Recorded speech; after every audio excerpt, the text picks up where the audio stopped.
नमस्कार। मनी मंत्रा के एक और विशेष अंक में आप सभी दर्शकों का बहुत बहुत स्वागत है। आज आपके साथ मैं हूं असीम मिश्रा। आज बात सेंट्रल बैंक डिजिटल करेंसी यानी सीबीडीसी की। दरअसल भारतीय रिजर्व बैंक ने एक और क्रांतिकारी कदम उठाते हुए 1 दिसंबर 2022 से रिटेल डिजिटल रुपए का पहला पायलट प्रोजेक्ट लॉन्च कर दिया है।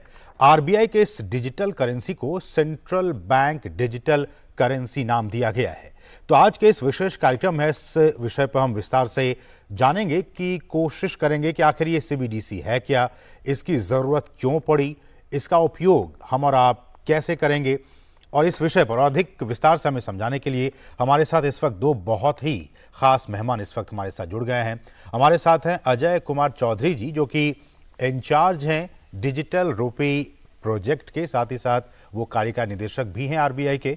और साथ ही साथ हमारे साथ दूसरे मेहमान हैं दिनेश कुमार खारा जी, जो कि चेयरमैन हैं भारतीय स्टेट बैंक के। आप दोनों ही मेहमानों का बहुत बहुत स्वागत है हमारे इस खास कार्यक्रम में। शुरुआत अजय सर मैं आपसे करना चाहूँगा। और जब से इस कार्यक्रम की शुरुआत हुई है 1 दिसंबर से, हर व्यक्ति आमो खास सर ये जानना चाह रहा है कि ये जो सीबीडीसी है, सेंट्रल बैंक डिजिटल करेंसी, ये है क्या, इसकी ज़रूरत क्यों पड़ी आज की तारीख में। सर धन्यवाद मिश्रा जी। पहले पॉसिबली मैं इस तरह से शुरुआत करूं कि ये है क्या जी। तो CBDC central bank digital currency, उसको हम डिजिटल रुपीज भी बोलते हैं। इसको आप ये समझ सकते हैं कि ये जो हमारे पास नोट प्रचलन में है, फिजिकल कैश जो हम देखते हैं, ये उसका डिजिटल फॉर्म है। और इसको इशू किया गया है सेंट्रल बैंक द्वारा, रिजर्व बैंक ऑफ इंडिया। और इसमें इसके पीछे जो है सॉवरेन की गारंटी है, भारत सरकार की गारंटी है। तो इसीलिए and it is exchangeable at par with any cash anywhere in the country. तो ये एक सेंट्रल बैंक की लायबिलिटी है, unlike the payment system operation, जो वहां पे जो ऑपरेशन होता है वो बैंकों की लायबिलिटीज होती है। तो इस तरह से आप देखें कि ये एक कैश का प्रतिरूप है जो डिजिटल फॉर्म में है, फिजिकल फॉर्म में नहीं। ठीक है, लेकिन सर मेरा सवाल ये कि आज की तारीख में इसकी क्यों जरूरत पड़ी। और बहुत से लोग सर ये भी जानने चाह रहे हैं कि बाकी जो वो डिजिटल ऐप के जरिए वो पेमेंट आजकल कर रहे हैं यूपीआई के जरिए, वो उससे अलग ये किन मायनों में है। इसको आप ये देखें कि पहली बात तो ये है कि जो एग्जिस्टिंग पेमेंट सिस्टम है, डेफिनेटली ये one of the best in the world. और ये जो डिजिटल रुपी जो हम लेके आए हैं, ये उसको रिप्लेस नहीं करने वाला, ये उसको कॉम्प्लीमेंट करने वाला है। दूसरी बात ये है कि डिजिटल रुपी जो है वो करेंसी है, ये बैंक नोट है, ये पेमेंट सिस्टम का पार्ट नहीं है। तो इसमें जो 3 कैरेक्टरिस्टिक्स होते हैं किसी भी करेंसी के, एक होता है स्टोर ऑफ वैल्यू, एक होता है मीडियम ऑफ एक्सचेंज, और एक होता है यूनिट ऑफ अकाउंट। तो मीडियम ऑफ एक्सचेंज जो है वन कंपोनेंट है जो payment system it takes care, और अदर एस्पेक्ट जो है like any physical cash, this digital currency it takes care. और एक और बात है, इसमें कई सारे जो इसके यूटिलिटी हैं वो तो धीरे धीरे इवॉल्व करेंगे, बट जो आज के दिन में हमें समझ में आ रही है वो इसके कई सारे यूज केसेस नजर में आते हैं। सबसे बड़ी बात यह है कि अगर आप पेमेंट सिस्टम से आप कोई भी ट्रांजैक्शन करते हैं तो अमाउंट जो है एक बैंक अकाउंट से दूसरे बैंक अकाउंट में जाता है, तो उसमें आपकी ट्रैकेबिलिटी है, आपका डाटा जो है आपके पास, बैंकों के पास है। ये जो है जब आप सीबीडीसी लेते हैं तो ये बैंक से एक बार आगे आपके वैलेट में, तो ये इट इज लाइक कैश। अब एक वैलेट से दूसरे वैलेट में अगर वो जा रहा है तो उसमें जो विजिबिलिटी होगी वो बैंकों की नहीं होगी फ्यूचर में। I am not talking about this pilot at this point of time, लेकिन फ्यूचर में वो विजिबिलिटी नहीं होगी और कम होगी। तो ये एनोनिटी की जो बात है वो इक्विवेलेंट जो फिजिकल कैश है उसके बराबर होगी। इसके अलावा कई सारे इसके फीचर्स हैं जो हम फ्यूचर में लाएंगे। वो ऑफलाइन है, जो रिमोट एरिया में जो काफी यूज होगा, जहां पे इंटरनेट नहीं है उसमें आप इसको यूज कर पाएंगे। इसमें प्रोग्रामेबिलिटी आएगी जिसमें हम एंड यूज इंश्योर कर पाएंगे। क्रॉस बॉर्डर जो पेमेंट सिस्टम है उसमें ये काफी एफिशिएंसी लाएगी। तो मल्टीपल यूज केसेस हैं, और further use cases will be evolve in due course. ठीक है। दिनेश सर, मैं आपके पास आना चाहूंगा, और चूंकि आप एसबीआई को रिप्रेजेंट कर रहे हैं, अब सारी जिम्मेदारी आरबीआई की तरफ से कुछ बैंकों को दी गई है, जिसमें कि पायलट प्रोजेक्ट के तौर पर एसबीआई बैंक को भी सेलेक्ट किया गया है।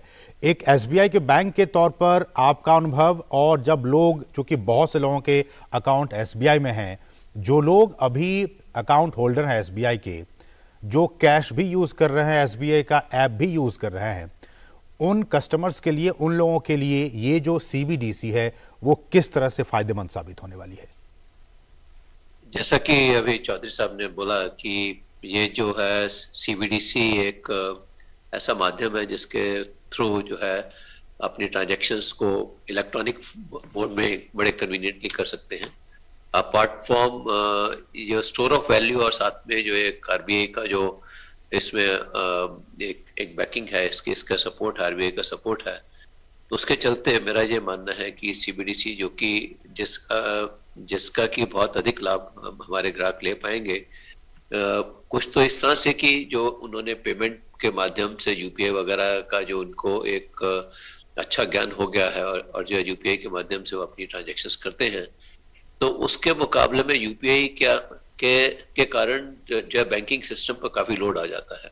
तो इसलिए जो है उसके मुकाबले में अगर सीबीडीसी के माध्यम से करेंगे तो बैंक के अकाउंट से पैसा सीबीडीसी जो एक करेंसी के माध्यम में रहेगा, और फिर उस करेंसी के माध्यम से इसका पेमेंट होगा, जिससे कि बैंकिंग सिस्टम पर उस तरह का लोड नहीं आएगा। और मेरा ये मानना है कि आने वाले दिनों में ये एक बहुत बड़ा गेम चेंजर बनने वाला है सीबीडीसी। इसमें सर बैंक, इसमें दिनेश सर, बैंक किस तरह से रोल प्ले कर सकते हैं? बैंकों की क्या कुछ भूमिका होगी? बैंकों की भूमिका यही रहेगी कि जैसे बैंक जो है अभी जैसे फिजिकल करेंसी उपलब्ध करवाते हैं अपने ग्राहकों को, उसी तरह से हम लोग जो है सीबीडीसी भी हम अपने ग्राहकों को उसी तरह से उपलब्ध करवा पाएंगे। और चूंकि इसका जो प्रचलन रहेगा वो आरबीआई के माध्यम से शुरू होगा, और बैंकों के माध्यम से इसको जो अल्टीमेट कस्टमर तक पहुंचाने में हमारा एक बहुत महत्वपूर्ण रोल रहेगा। और साथ ही साथ जहां तक एक्सेप्टेंस का सवाल है, जहां पर जो मर्चेंट एस्टेब्लिशमेंट्स हैं, मर्चेंट एस्टेब्लिशमेंट्स को भी एजुकेट करने में, मर्चेंट एस्टेब्लिशमेंट्स के जहां पर सीबीडीसी का एक्सेप्टेंस हो उसको प्रमोट करने में भी हमारा एक बहुत बड़ा योगदान रहेगा। बहुत से नर्ड सवाल, कुछ ऐसे सवाल भी आ रहे हैं लोगों की तरफ से कि इसमें अगर हम सीबीडीसी का यूज करना चाहते हैं तो क्या अलग से हमें इसके लिए अकाउंट खुलवाने की जरूरत है? इसको लेकर क्या कुछ कहना चाहेंगे? ऐसा कुछ नहीं है, ये एक वॉलेट की तरह रहेगा। और जैसे वॉलेट में जो है आप अपना अमाउंट ट्रांसफर कर लेते हैं, उसी तरह से जो है एक वॉलेट में जो है आपके पास ई रूपी रहेगा, और ई रूपी के माध्यम से आप कोई भी इलेक्ट्रॉनिक पेमेंट जो है कर सकेंगे। तो इसलिए कोई अलग से अकाउंट खुलवाने की आवश्यकता नहीं रहेगी। ठीक है, लेकिन अजय सर, जैसे कि अभी हम बैंक नोट्स पे देखते हैं कि लिखा हुआ होता है कि मान लीजिए कि अगर 100 रुपए का नोट है तो उसमें लिखा होता है कि मैं धारक को 100 रुपए देने का वचन देता हूं। ये वचन शब्द जो है, ये इसका बहुत वैल्यू है। इस तरह की डिजिटल करेंसी में आप ये जो वचन है वो कैसे दे पाएंगे? ये क्वेश्चन मुझसे पूछा आपने? जी सर, अजय सर, आप ही से। हाँ, नहीं, अगर आपने देखा होगा टोकन, एक्चुअली ये जो वैलेट में हम जो अमाउंट जाती है वो टोकन के रूप में रिफ्लेक्ट करती है, और उसमें जितने भी आपके जो डिनोमिनेशन है अभी रुपीज के, और इवन कॉइन्स जो 50 पैसे एंड 1 रुपी, वो सभी हैं, और उसमें वो सारे फीचर्स हैं जो आपको फिजिकल करेंसी में है, including the assurance what you are talking about. तो आप इसमें आपको कलर डिजाइन एंड एवरीथिंग, आपको लुक एंड फील एग्जैक्टली वो सेम होगा जो आपको फिजिकल करेंसी में आप देख पा रहे हैं। ठीक है, इसमें सर बहुत से लोगों के सवाल ये भी हैं कि जो क्रिप्टो करेंसी है, बिटकॉइन है और भी बहुत सारे नाम हैं, उन क्रिप्टो करेंसी की ही तरह है या फिर उससे अलग है ये सीबीडीसी? नहीं, पूरी तरह से अलग है, in the sense that crypto currency जो हम लोग जानते हैं और आप जिसकी बात कर रहे हैं वो एक प्राइवेट करेंसी है, और इसके पीछे कोई भी गारंटी नहीं है, ना तो सेंट्रल बैंक की, ना तो सॉवरेन की। ये जो करेंसी हमने सीबीडीसी इशू किया है, ये इशू किया गया है रिजर्व बैंक के द्वारा, इसके पीछे सॉवरेन की गारंटी है। तो ये लीगल टेंडर है और ये इक्विवेलेंट है किसी भी फिजिकल फिएट करेंसी के। क्रिप्टो करेंसी जो है उसके कोई लीगल वैलिडिटी नहीं है। ओके। दिनेश सर, मेरा सवाल ये कि ये सीबीडीसी जो है वो ब्लॉकचेन कहा जा रहा है कि ये ब्लॉकचेन टेक्नोलॉजी जो है उस पर आधारित ये सीबीडीसी है। कैसे इसको अगर समझाने की कोशिश करें, किस तरह से ब्लॉकचेन के जरिए ये सीबीडीसी आने वाले दिनों में काम करेगा और इससे जो ट्रांजैक्शंस हैं लोगों के वो एकदम सिक्योर होंगे? देखिए, ब्लॉकचेन जो है, जहां तक रिकॉन्सिलेशन का सवाल है, उसके लिए ब्लॉकचेन की बहुत आवश्यकता पड़ती है। और ये एक जो है डिस्ट्रीब्यूटेड लेजर रहता है, तो इसमें एक अलग कोई उसमें अलग अलग अकाउंट खोलने की आवश्यकता नहीं है। और वो डिस्ट्रीब्यूटेड लेजर होने के कारण से इसका पूरा का पूरा अकाउंटिंग प्रोसेस जो है वो बहुत ही स्मूथ हो जाता है। तो इस तरह से जो सीबीडीसी एज ए करेंसी जो है ब्लॉकचेन पर ही जो है इसमें सेटलमेंट होगा विभिन्न बैंकों के बीच में। अभी जहां तक जो है पार्टी और मर्चेंट के बीच में है, वो भी जो है सेटलमेंट जो है ब्लॉकचेन के माध्यम से होगा। सिमिलरली बैंकों के बीच में भी जो अपना सेटलमेंट होगा वो भी जो है ब्लॉकचेन के माध्यम से होगा। तो इसलिए जो है ये एक बहुत ही एफिशिएंट मैकेनिज्म रहेगा, जिसके माध्यम से कि जो है सेटलमेंट सिस्टम में बहुत अधिक जो है इनोवेशन आएगा और साथ ही साथ उसकी एफिशिएंसी बहुत बढ़ जाएगी सेटलमेंट सिस्टम। ठीक है, लेकिन दिनेश सर एक और सवाल कि टेक्नोलॉजिकली चूंकि ये सारी चीज़ें तकनीक पर आधारित हैं, तकनीकी तौर पर एसबीआई के जितने भी ब्रांचेज हैं या फिर एसबीआई और बाकी जो बैंक हैं जो कि इसको इम्प्लीमेंट करेंगे, तकनीकी तौर पर अभी वो कितने सक्षम है और आने वाले दिनों में उसमें और किस तरह के बदलाव लाने की ज़रूरत होगी? देखिए, ऐसा कि ब्रांच में तो इसका ज़्यादा कुछ इम्पैक्ट नहीं आएगा, क्योंकि ये सब तो बैक ऑफिस में हमारे जो आईटी सेंटर्स होते हैं उनके थ्रू ये सब काम होता है। तो हम लोग ऑलरेडी इसमें काफ़ी कुछ काम कर रहे हैं और कर चुके भी थे। अब इस नई तकनीक को हम काफ़ी हद तक इम्प्लीमेंट करने, बल्कि मैं तो कहूँगा कि पूरी तरह से इम्प्लीमेंट करने में सक्षम है और इसमें हमें कोई बाधा नहीं दिखाई देती है। ठीक है अजय सर, एक और सवाल कि बहुत से लोग इसको लेकर बहुत ही पॉजिटिव है कि देखिए जो करेंसी नोट अभी जो छप रहे हैं उसमें उसके डैमेज होने के, उसके ख़राब होने के चांसेस बहुत ज़्यादा होते हैं।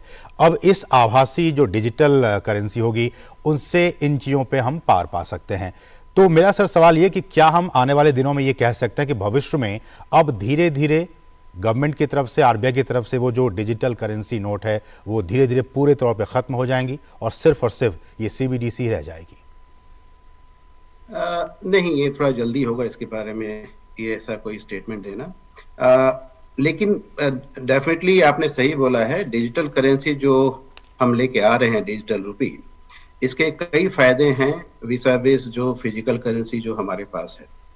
आपने ऑलरेडी बात की, सेफ्टी की बात की, हम रिकवर कर पाएंगे। इवन अगर वैलेट जो लॉस हो गया है, फिजिकल वैलेट जो होता है, अगर वो लॉस हो गया तो आपको कैश वापस नहीं मिलेगा। यहाँ पे अगर ये लॉस हो गया आपके कस्टोडियन के थ्रू आपको वापस मिल सकता है। आप इसमें स्विप इन स्विप आउट कर सकते हैं, मतलब दिन भर आपने यूज किया और शाम में अपने अकाउंट में क्रेडिट करवा दिया बैंक के, वो अपने आप हो जाएगा, ऑटोमेटिक हो सकता है। तो उसमें जो है इंटरेस्ट भी आपको लॉस नहीं हो रहा है, अनलाइक द कैश। तो मल्टीपल बेनिफिट्स आर देयर। तो it is an option, it will not be compulsory कि लोग फिजिकल यूज करें या डिजिटल करें। It will be an option and people depending on their requirement, उनकी क्या जरूरतें हैं। कई लोगों की डिजिटल करेंसी की एपेटाइट है, उनको चाहिए डिजिटल करेंसी ई कॉमर्स के लिए, कई और दूसरी जगहों में, तो उन जगहों में basically they can use this digital. ठीक सर, हम इस कार्यक्रम के जरिए जो हमारे कुछ दर्शक हैं उनके सवाल भी लेते हैं। हमारे साथ इस वक्त एक दर्शक गौतम जुड़ गए हैं जो कि विशाखापत्तनम से फोन लाइन पर मौजूद हैं। गौतम जी, आपका स्वागत है, आप अपना सवाल पूछ सकते हैं। सर नमस्कार। नमस्कार। मैं ये जानना चाहता हूँ कि क्रिप्टो करेंसी का ये पैरेलल नहीं है, ये टोटली आरबीआई का कंट्रोल में है ना? तो क्रिप्टो करेंसी इंटरनेशनल है, जबकि ये विद इन नेशन है ना? ये इंडिया के अंदर सिर्फ ये दिया गया है। अच्छा, इसमें इलेक्ट्रॉनिक्स मीडिया में चोरी का क्या संभावना है? ठीक है। और उसमें एक यूजर का पैसा चोरी ना हो जाए, इसका क्या मतलब प्रोटेक्शन क्या है, क्या गारंटी है? ठीक है अजय सर, जैसे कि हम देखते हैं कि फिजिकल नोट्स में चोरी होने की संभावना रहती है, अब जब डिजिटल करेंसी सीबीडीसी आ गई तो इसमें चोरी की क्या कोई गुंजाइश है? मिश्रा जी, नहीं, आप ये देखें कि किसी भी, जब भी आप इंटरनेट बेस्ड, वेब बेस्ड कोई काम कर रहे हैं, कुछ ना कुछ थ्रेट तो रहता ही है, by way of cyber security, by way of stealing, बिल्कुल। राइट। लेकिन जो सिस्टम हम बना रहे हैं उसमें वी आर टेकिंग केयर कि ये सारा सेफ्टी एंड सिक्योरिटी एस्पेक्ट पूरी तरह से दुरुस्त हो, और इसमें जो डबल पेमेंट की बात जो है या थेफ्ट की बात है वो ना हो। तो उसकी तरह से उसकी भरसक कोशिश की जा रही है। और ये जो पायलट जो हम कर रहे हैं, ये अल्टीमेटली ये we are testing all these things, all the design features, all the underlying technology, all these aspect of double payment और थेफ्ट पॉसिबिलिटीज। तो ये सारे टेस्ट करने के बाद ही हम फाइनल तौर पे इसको लॉन्च करेंगे। तो आप निश्चिंत रहें कि हम जब भी लॉन्च करेंगे पूरी तरह से, ये पूरी तरह से सिक्योर्ड होगा, guaranteed bye reserve bank of India. इसमें सर ये भी कह रहे हैं कि आरबीआई की तरफ से भी कहा गया कि जो करप्शन है, जो भ्रष्टाचार है, उस पर बहुत हद तक हम लगाम लगा पाएंगे। इस दिशा में क्या कुछ कहना होगा आपका? उसके बारे में कमेंट नहीं कुछ करूंगा। मेरा सिर्फ ये कहना है कि अगर आप इसको प्रोग्रामेबल कर सकते हैं, क्योंकि ये डिजिटल रुपी है, आप इसको इसमें प्रोग्राम डाल सकते हैं। अब इसमें प्रोग्राम डालने से क्या होगा कि आप इसका जो एंड पेमेंट है वो एक पर्टिकुलर शॉप में और एक पर्टिकुलर पॉइंट पे ही हो सकता है। तो जो गवर्नमेंट सब्सिडी जो अगर पास ऑन की जा रही है, वो आप इसके थ्रू अगर पास ऑन करते हैं, तो वो थ्रू दोज प्रोग्रामेबिलिटी, वो मान लीजिए कि फर्टिलाइजर सब्सिडी है, तो वो उसका यूटिलाइजेशन जो है फर्टिलाइजर शॉप पे ही हो पाएगा, किसी और जगह नहीं हो पाएगा। तो ये टारगेटेड सब्सिडी जो है, ये आपको उसमें अगर कोई डाइवर्सन हो रहा है, एंड यूज इंश्योर नहीं हो पा रहा है, तो इसके द्वारा काफी उससे सुविधा मिलेगी। ठीक है। दिनेश सर, आपसे सवाल ये कि बहुत से लोग ये भी कह रहे हैं कि देखिए, इस तरह की चीज़ें शुरू होने से एक तो जो डेटा सिक्योरिटी है उसको लेकर लोग चिंतित हैं कि क्या हमारा डेटा जो है वो सुरक्षित रह पाएगा, और साइबर हैकिंग की बहुत सारी समस्याएं आती रहती हैं, हम सुनते रहते हैं। तो इस दोनों ही फ्रंट पर, डेटा सिक्योरिटी के फ्रंट पे और साइबर सिक्योरिटी के फ्रंट पे, बैंक्स कितने मजबूत हैं? देखिए, ऐसा कि जहाँ तक सीबीडीसी जहाँ एक इलेक्ट्रॉनिक मीन्स ऑफ पेमेंट है, और जब इलेक्ट्रॉनिक मीडियम को हमें प्रोटेक्ट करने के लिए हम जो इंफॉर्मेशन सिक्योरिटी प्रोटोकॉल ऑब्जर्व करते हैं, वो सब प्रोटोकॉल इसमें भी ऑब्जर्व होंगे। और उनके ऑब्जर्व होते ही इनके प्राइवेट जो पर्सनल प्राइवेट इंफॉर्मेशन है कस्टमर की, वो भी, और साथ ही साथ जो उनको प्रोटेक्शन है, जो कि उनकी जो डिजिटल एसेट्स हैं उनकी प्रोटेक्शन के लिए भी, अगर ओवरऑल जो बाउंड्री कंडीशन जिसमें कि इंफॉर्मेशन सिक्योरिटी हम इम्प्लीमेंट करते हैं, उसी के बीच में सीबीडीसी भी उससे ही गवर्न होगी, और उस तरह की प्रोटेक्शन उनको मिलेगी इसमें भी।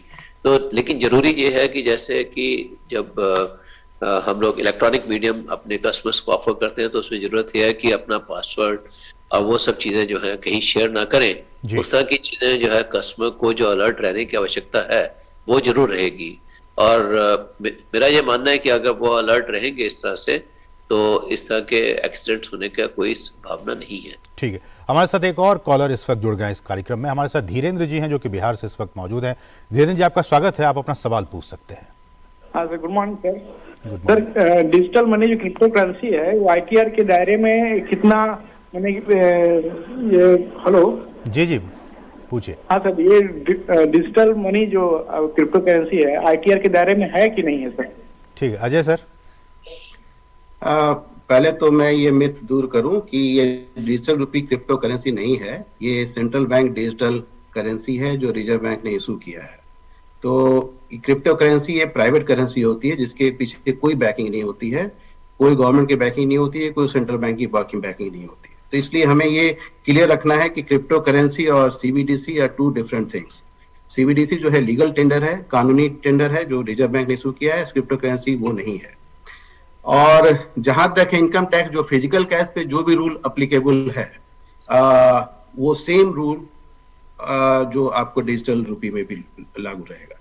मतलब जितने भी मनी लॉन्ड्रिंग के इशूज हैं, इनकम टैक्स के इशूज हैं, सभी कुछ as applicable to physical cash will be applicable to the digital जी। लेकिन एक चुनौती ये भी है दिनेश सर की, जो रूरल एरियाज में जो लोग हैं उन तक फाइनेंशियल जो जानकारी है वो पहुंचनी ज़रूरी है। जो डिजिटल डिवाइड है वो भी हम जानते हैं। इस गैप को जब तक हम कंप्लीट नहीं करेंगे, तब तक हम सीबीडीसी को पैन इंडिया लॉन्च नहीं कर पाएंगे? नहीं, आपका कहना बिल्कुल ठीक है, लेकिन जैसा हमने देखा है कि यूपीआई और यूपीआई लाइट जो अभी लॉन्च हुआ है, तो अगर उसका सक्सेस देखा जाए और उसका पेनिट्रेशन देखा जाए अक्रॉस द कंट्री, तो वो एक बहुत ही बड़ा एश्योरेंस है कि सीबीडीसी का भी जो प्रचलन उसी तरह से हो पाएगा, ये मेरा मानना है। तो और वैसे भी हम देखते हैं कि जो मोबाइल फोन का पेनिट्रेशन है पूरे भारतवर्ष में, रूरल इंडिया में और अदरवाइज, तो उसके माध्यम से भी जो है इसका होना बिल्कुल संभव है। और हाल फिलहाल आपको ध्यान होगा कि कुछ डिजिटल बैंकिंग यूनिट्स जो हैं आदरणीय प्रधानमंत्री जी ने लॉन्च किए थे, तो उसके माध्यम से भी हम जो है फाइनेंशियल लिटरेसी और डिजिटल लिटरेसी दोनों ही उसको प्रमोट करेंगे, जिससे कि पूरा का पूरा इकोसिस्टम जो है वो इसको सपोर्ट करेगा, सीबीडीसी को भी। ठीक है, हमें सर बताया जा रहा है कि आप दोनों ही मेहमानों को कहीं विशेष एक कार्यक्रम में जाना है, तो बस आखिरी सवाल अजय सर आपसे कि अब चूंकि अब 1 दिसंबर से पायलट प्रोजेक्ट के तौर पर इसकी शुरुआत हो गई है, सीबीडीसी डिजिटल करेंसी, डिजिटल रुपये का भविष्य आप भारत में कैसे देखते हैं? नहीं, बहुत ही ब्राइट भविष्य है, ब्राइट फ्यूचर है, क्योंकि हम पायलट में सारे underline technology, design, feature, use cases वो हम इसको टेस्ट कर रहे हैं, और based on the outcome of the pilot results हम इसको लॉन्च करेंगे। और it will continue to be an option, आप ये मान के चलें, it will not replace anything, ये किसी चीज को रिप्लेस नहीं करने वाला है, ना तो पेमेंट सिस्टम में किसी को रिप्लेस करेगा, ना फिजिकल करेंसी को रिप्लेस करेगा। ये एक एडिशनल ऑप्शन है लोगों के पास कि अगर आप यूज करना चाहें तो आप इसको यूज करें। और आपको जैसे अखाड़ा साहब ने बोला अभी जस्ट कि डिजिटल एडॉप्शन रेट जो है हमारे यहाँ despite literacy level is very very high, तो उसमें आप देखें, मुझे पूर्ण विश्वास है कि इसका भी एडॉप्शन जो यूपीआई में हुआ है, जो और जगहों में हो रहा है, वो इसी तरह इसका काफी बड़े तौर पे इसका लोग उपयोग करेंगे फ्यूचर में। चलिए, तो इसका भविष्य उज्जवल है और लोग इसका बड़े पैमाने पर उपयोग भी करेंगे। डिजिटल जो फाइनेंशियल लिटरेसी जो है उसको भी बढ़ाने की ज़रूरत है। आप दोनों ही मेहमानों का, अजय सर आपका बहुत बहुत शुक्रिया हमारे साथ जुड़ने के लिए, और दिनेश खारा जी आपका भी बहुत बहुत शुक्रिया इन तमाम विषयों पर विस्तार से हमारे दर्शकों तक अपनी बातों को पहुँचाने के लिए। आप दोनों ही मेहमानों का बहुत बहुत शुक्रिया। और आगे बढ़ें उससे पहले एक बार आपको हम फिर से एक रिपोर्ट दिखाना चाहते हैं, और इस रिपोर्ट के जरिए आपको बताएंगे कि आखिर क्या है ये सेंट्रल बैंक डिजिटल करेंसी। आइए इस पर एक निगाह डालते हैं। आरबीआई ने 1 दिसंबर से रिटेल सेगमेंट के लिए डिजिटल करेंसी के पायलट प्रोजेक्ट की शुरुआत कर दी है। डिजिटल करेंसी को ई-रुपए का नाम दिया गया है। इसी के साथ भारत दुनिया में उन चुनिंदा देशों में शामिल हो गया है जो डिजिटल करेंसी परियोजना को लागू करने पर काम कर रहे हैं। हालांकि आरबीआई ने साफ कर दिया कि डिजिटल करेंसी के फायदों के साथ कुछ जोखिम भी है, और इसीलिए इस नई व्यवस्था को लेकर के अध्ययन जारी है। आमतौर पर डिजिटल करेंसी को लोग क्रिप्टो करेंसी के साथ कंफ्यूज करते हैं। आइए आपको बताते हैं कि दोनों में क्या अंतर है। डिजिटल करेंसी का प्रयोग लेनदेन के लिए किया जा सकता है और किसी एक्सचेंज पर ट्रेड नहीं किया जा सकता। दूसरी तरफ क्रिप्टो करेंसी एल्गोरिथम पर आधारित एक निजी टोकन है जिसकी कीमत किसी निजी एक्सचेंज पर तय की जाती है। डिजिटल करेंसी बैंक नोट से अलग नहीं है, लेकिन डिजिटल होने की वजह से ज्यादा सुरक्षित है और प्रयोग में आसान है। डिजिटल रुपया हमारी पेपर करेंसी की तरह होगा और आरबीआई सीबीडीसी को आसानी से सिस्टम में लाना चाहती है। सीबीडीसी को लीगल टेंडर वाले डिजिटल करेंसी के तौर पर परिभाषित किया गया है। गौरतलब है कि किसी भी देश में क्रिप्टो करेंसी लीगल टेंडर नहीं है और एक निजी प्रोडक्ट है। ध्यान देने वाली बात यह है कि आमतौर पर क्रिप्टो करेंसी लीगल टेंडर नहीं होता और ये एक निजी प्रोडक्ट है। सीबीडीसी धारक को पेपर करेंसी जैसा ही अनुभव प्रदान करेगा, लेकिन डिजिटल फॉर्मेट में। क्रिप्टो करेंसी किसी भी वित्तीय व्यवस्था को ध्वस्त करने की क्षमता रखती है, जिससे समाज में अस्थिरता आ सकती है, जबकि सीबीडीसी का मकसद वर्चुअल करेंसी का फायदा ग्राहकों तक पहुंचाना है और निजी वर्चुअल करेंसी के नुकसान से बचाना है। कोविड के दौरान भारत के डिजिटल पेमेंट सिस्टम की मजबूती को पूरी दुनिया देख चुकी है। इसी साल नवंबर महीने में ही 7 बिलियन से ज्यादा यूपीआई ट्रांजैक्शन किए गए, जिसमें करीब 12 लाख करोड़ रुपए के लेन देन शामिल हैं। भारत के डिजिटल पेमेंट सिस्टम का लोहा पूरी दुनिया मान रही है। फिलहाल पहले चरण के रूप में state bank of India, ICICI bank, yes bank और आईडीएफसी फर्स्ट बैंक में इसे शुरू किया गया है। रिटेल डिजिटल रुपए के इस्तेमाल का पहला मौका मुंबई, नई दिल्ली, बेंगलुरु और भुवनेश्वर में लोगों को मिलने वाला है। इसके बाद इसे अहमदाबाद, गैंगटोक, गुवाहाटी, हैदराबाद, इंदौर, कोची, लखनऊ, पटना और शिमला जैसे शहरों में लागू किए जाने की योजना है। डिजिटल रुपए का इस्तेमाल किसी भी तरह की खरीदारी, बिजनेस, बड़े या छोटे लेन देन या फिर विदेशों में पैसा भेजने के लिए भी किया जा सकेगा। रिजर्व बैंक इससे पहले डिजिटल रुपए के होलसेल का पायलट परीक्षण 1 नवंबर को पूरा कर चुका है। खास बात यह है कि ये बिना इंटरनेट कनेक्शन के काम करेगा। सरकार को उम्मीद है कि इसके इस्तेमाल से अर्थव्यवस्था को मजबूत मिलेगी और वित्तीय व्यवस्था और सुरक्षित होगी। Bureau report, DD news. तो हालांकि हम सभी अब यूपीआई के जरिए पेमेंट तो कर ही रहे हैं, लेकिन जो लोग अभी भी जो कागजी नोट है या फिर सिक्के हैं, जो पैसे हैं, उनके जरिए लेन देन करते हैं, उनके लिए अब एक बदलाव का वक्त आ गया धीरे धीरे कि वो यूपीआई के जरिए अपना इन चीज़ों को करें, या फिर जो अब ये सीवीडीसी जो डिजिटल रूपी लॉन्च किया गया आरबीआई की तरफ से, एक सांस्कृतिक बदलाव हमारे जो बिहेवियर है उसमें अब धीरे धीरे लाने की कोशिश की जा रही है कि हम भी आभासी तौर पर इन चीज़ों का उपयोग करें। और कहीं ना कहीं ये भी कहा जा रहा है कि इससे जो ट्रांसपेरेंसी है सिस्टम में वो बढ़ेगी, भ्रष्टाचार पर रोक लगाने में काफ़ी मदद मिलेगी। हालांकि आरबीआई ने ये कहा कि इस पर अभी और भी रिसर्च और इस पे संशोधन जो विचार करने की ज़रूरत है कि किस तरह से इसमें हम रोक लगा पाएंगे। भ्रष्टाचार को लेकर आतंक का जो वित्त पोषण है उस पर भी कहा जा रहा है कि इसके ज़रिए हम रोक लगा पाएंगे। मनी लॉन्ड्रिंग, ये तमाम कुछ चीज़ें हैं जिस पर कि इस आभासी मुद्रा के ज़रिए हम रोक लगा पाएंगे। और ये भी कहा जा रहा है कि गोपनीयता संबंधी जो चिंताएं हैं उसको लेकर भी आपने सुना आरबीआई की तरफ से कि बिल्कुल उसको फुल प्रूफ रखा गया और आने वाले दिनों में इस पर और भी काम चल रहा है। उन्होंने ये भी कहा कि ऑनलाइन और ऑफलाइन दोनों ही मोड में होंगे, कैसे होंगे इस पर भी आरबीआई की तरफ से लगातार इस पर काम किया जा रहा है। और एक मोबाइल वॉलेट, भारतीय रिजर्व बैंक ने यह कहा कि मोबाइल वॉलेट में जो जमा की जा सकने वाली राशि है उस पर कोई सीमा अभी तक आरोपित नहीं है, इसलिए भी लोग इसको अच्छे से यूज़ कर पाएंगे। साइबर सिक्योरिटी के लेकर हमने सवाल पूछा, उन्होंने ये भी कहा कि साइबर सिक्योरिटी को लेकर भी जो चीज़ें हैं उसको दुरुस्त करने की कोशिशें की जा रही हैं। डेटा सिक्योरिटी को लेकर जो है उस पर भी लगातार काम किया जा रहा है। तो कुल मिलाकर उन्होंने ये भी कहा, जब मैंने सवाल पूछा, कि पैन इंडिया में इसको लागू करने के लिए जो डिजिटल लिटरेसी है उस पर भी बहुत कुछ काम करने की ज़रूरत है। उन्होंने ये भी कहा कि हाँ, इस दिशा में भी लगातार काम किया जा रहा है। तो इन तमाम मुद्दों को हम समझते हुए हम ये कह सकते हैं कि आने वाले दिनों में जो डिजिटल करेंसी है, डिजिटल पेमेंट है, हम उसका यूज़ कर भी रहे हैं यूपीआई के जरिए। आने वाले दिनों में और भी जो अपनी इसकी आरबीआई की अपनी करेंसी होगी, डिजिटल करेंसी, उसके जरिए हम लेन देन कर पाएंगे। तो इसके साथ ही आज के इस मनी मंत्रा के इस विशेष अंक में बस इतना ही। मुझे और हमारी पूरी टीम को दीजिए अनुमति। नमस्कार।